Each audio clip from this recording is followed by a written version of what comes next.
La primera carta de Pablo a los Corintios.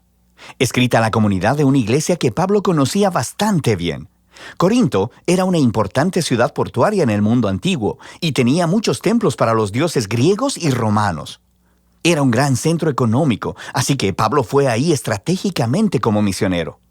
Él pasó allí 1 año y medio conociendo a las personas, hablándoles acerca de Jesús, y una gran cantidad de personas se convirtieron en seguidores de Jesús y formaron una comunidad de iglesia. Puedes leer todo acerca de esto en Hechos capítulo 18. Así que después de algún tiempo, Pablo continuó su trabajo iniciando iglesias en otras ciudades y empezó a recibir reportes de que las cosas no iban bien en la iglesia de Corinto. Estaba plagada de toda clase de problemas y por eso escribió esta carta. La carta está dividida en 5 partes principales y un saludo final. Y estas 5 secciones principales corresponden a 5 problemas principales que Pablo está tratando. Así que la carta está compuesta como una colección de ensayos breves sobre diferentes temas, pero estas son las ideas centrales que unen todas las piezas. De manera que esto es lo que él hace en cada sección. Describe el problema y siempre responde a ese problema con alguna parte de la historia del Evangelio, que es la buena nueva acerca de Jesús. Y luego les muestra cómo ellos en realidad no están viviendo conforme a lo que dicen creer. Así que esta carta trata de cómo aprender a pensar sobre cada área de la vida a través de los lentes del Evangelio. De manera que empecemos y veamos cómo lo hace. En los capítulos del 1 al 4, el problema es que existen divisiones en la iglesia. Hay algunos otros maestros que han pasado por la ciudad desde que Pablo se fuera.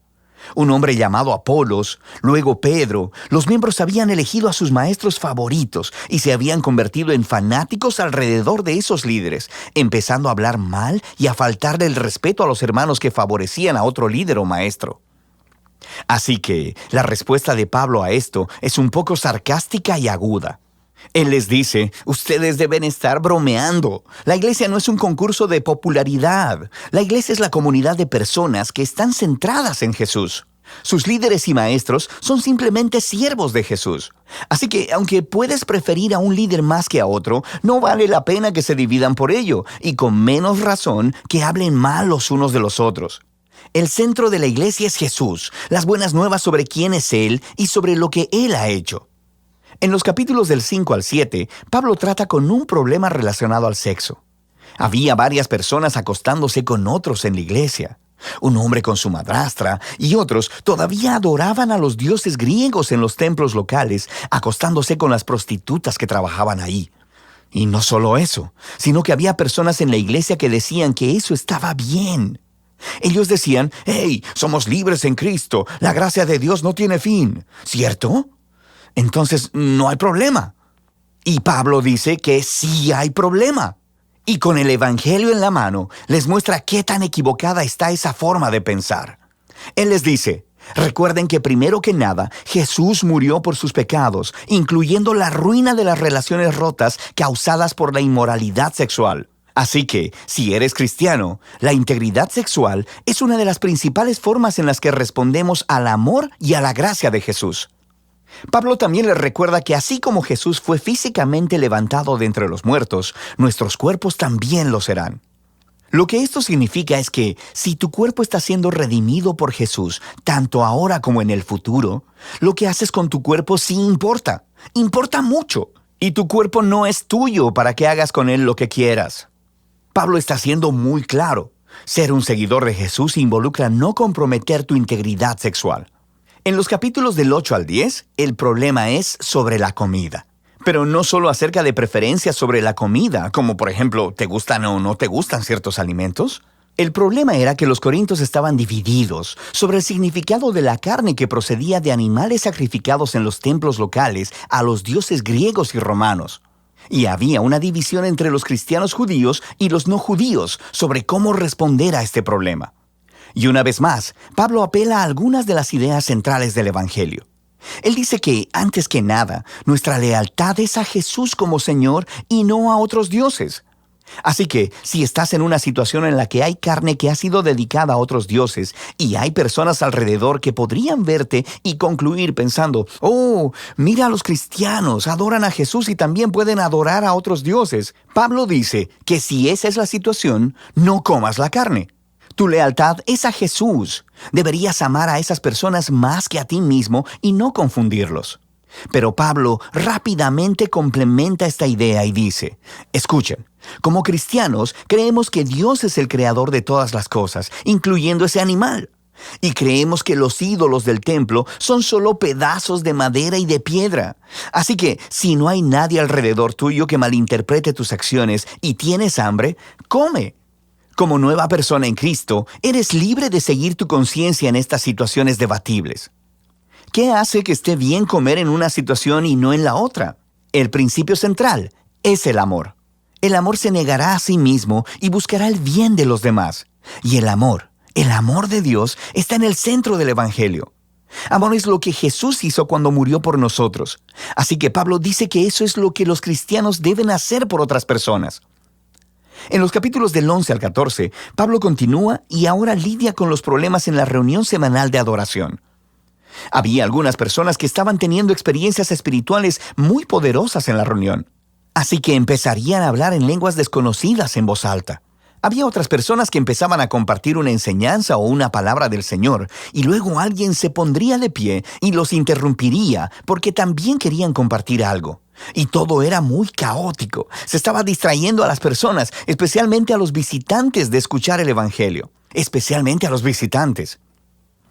Así que en estos capítulos, Pablo les ayuda a pensar primero acerca del propósito de la reunión, para así ayudarles a ver qué clase de comportamientos eran los adecuados.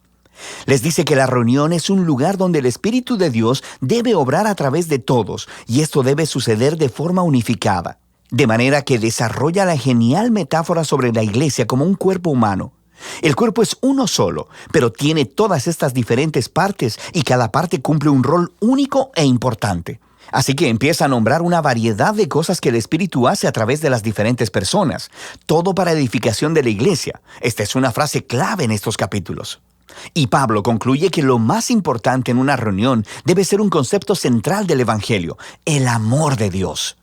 El amor es la palabra clave en estos capítulos también. El amor llevará a cada persona en la reunión a cumplir su rol de servir y a buscar el bienestar de los otros. Así que Pablo aplica todo esto a los problemas de los corintios.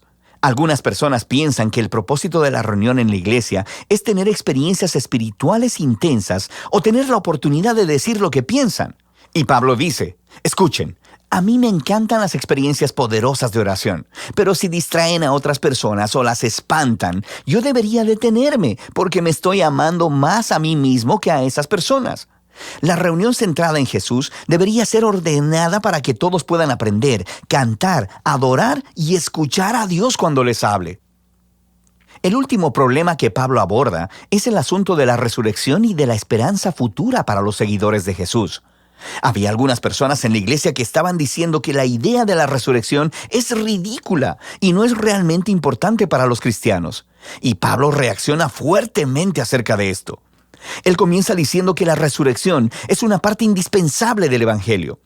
Creemos en ella por los cientos de testigos oculares que vieron a Jesús vivo en un cuerpo físico después de haber sido ejecutado públicamente por los romanos.